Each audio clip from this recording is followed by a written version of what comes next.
আসসালামু আলাইকুম। দেশ ও দেশের বাহির থেকে যারা আমাদের এই মাছের ভিডিওটি দেখছেন সবাইকে জানাই শীতল মৎস্য হ্যাচারী ও নার্সারির পক্ষ থেকে অসংখ্য ধন্যবাদ।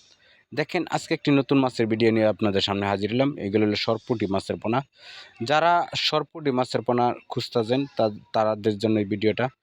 যারা বলেন যে ভাই আমরা মিশ্র চাষ করব কার্প জাতীয় মাছের সাথে এবং ক্যাটফিশ মাছের সাথে, অবশ্যই তাদেরকে বলবো যে আমাদের এই সরপুঁটি মাছটা মিশ্র চাষ করতে পারেন। যদি এই সরপুঁটি মাছটা যে কোনো মাছের সাথে মিশ্র চাষ করেন, 4 থেকে 5 মাসে এক একটা মাছের ওজন দাঁড়াবে আধা কেজি থেকে 1.5 কেজি। তখন বাজারে ব্যাপক মূল্য পাওয়া যায়। হ্যাঁ, তো এই মাছগুলা কিভাবে চাষ করবেন? এই মাছগুলা যেকোনো মাছের সাথে মিশ্র চাষ করতে পারবেন। যদি যেকোনো মাছের সাথে যদি মিশ্র চাষ আপনারা করেন, তো এটা প্রতি শতাংশে আপনারা 100 থেকে 150 পিস মাছ চাষ করতে পারবেন অনায়াসে। যেকোনো মাছের সাথে 100 থেকে 150 পিস মাছ প্রতি শতাংশে চাষ করতে পারবেন। এবং এটা যদি মিশ্র চাষ করেন তাহলে এটারে এক্সট্রা কোনো খাবার দিতে হবে না। কেননা যদি আপনাদের যে মিশ্র চাষের যে খাবারটা আপনারা দিবেন, ওই খাবারটা খাইয়ে আপনার এই মাছটা দ্রুত বড় হবে।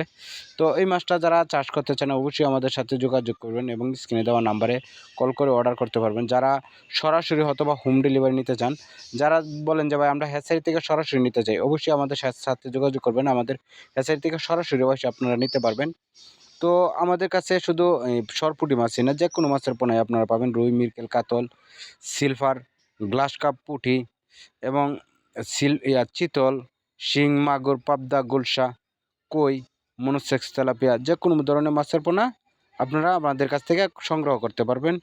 তো যারা আমাদের চ্যানেলে নতুন অবশ্যই আমাদের চ্যানেলটা সাবস্ক্রাইব করবেন এবং পাশে থাকে বেল আইকনটা বাজিয়ে দিবেন। কেননা নিত্য নতুন যে ভিডিওগুলো আছে, ভিডিওগুলো ছাড়ার পরে যাতে আপনারা আমাদের এই ভিডিওগুলো পাইতে পারেন। যে ভিডিওতে অনেক কিছু গুরুত্বপূর্ণ কথা বলা হয়, আবার অনেক কিছু কথা বলা হয় না। কেননা ভিডিওতে অনেক লং ভিডিও ছাড়া হয় না, তো এই জন্য বেশিরভাগ কথা বলা হয় না। যাদের পরামর্শের প্রয়োজন অবশ্যই আমাদের সাথে যোগাযোগ করবেন এবং যোগাযোগ করে পরামর্শ নেবেন। আসসালামু আলাইকুম।